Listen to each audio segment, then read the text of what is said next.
So that gives you a sense of the picture in Europe, and the impact of all of that economic difficulty has been felt far afield. But overall, the picture is much more positive in Asia. China never actually went into recession. Other economies are growing. Vietnam, for instance, is predicted to see economic growth at around 7% this year.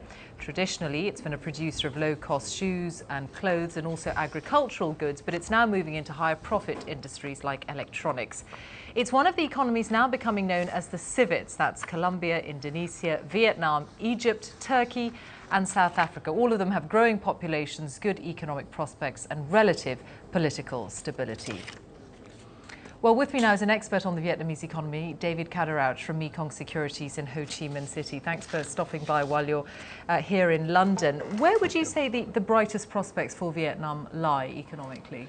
Well, Vietnam is encountering an investment boom at the moment. Investment is 40% of our GDP in Vietnam, a similar ratio to China, and has carried on right through the economic crisis in the rest of the world over the past 2 years with that kind of ratio. And where is that money going? What kinds of industries is it going into? Well, there is an infrastructure deficiency in Vietnam which needs to be addressed relative to China. So all manner of basic infrastructure, from roads to water to power, needs to be improved in Vietnam in order for it to compete more successfully with China.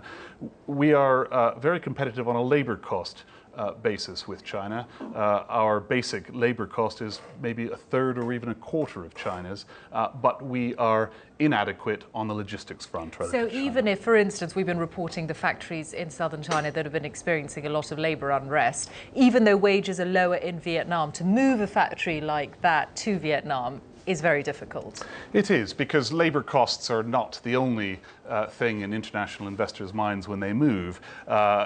Foxconn's labor costs are only 1 or 2% of the final product price that we see in the West of the consumer gadget in question.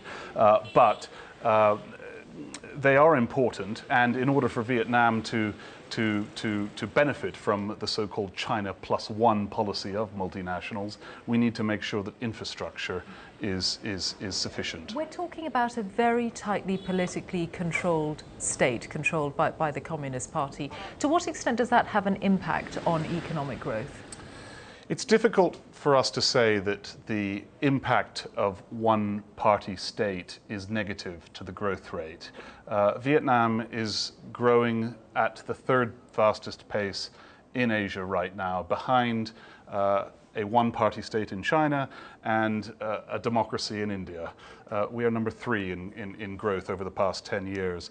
So the causal or a causal relationship between political plurality and growth cannot really be argued. Or is it actually the opposite then, that things like political stability that investors might look for are greater in a one-party state? That has been made as a point vis-a-vis China and India, and yes, I think that argument can be made.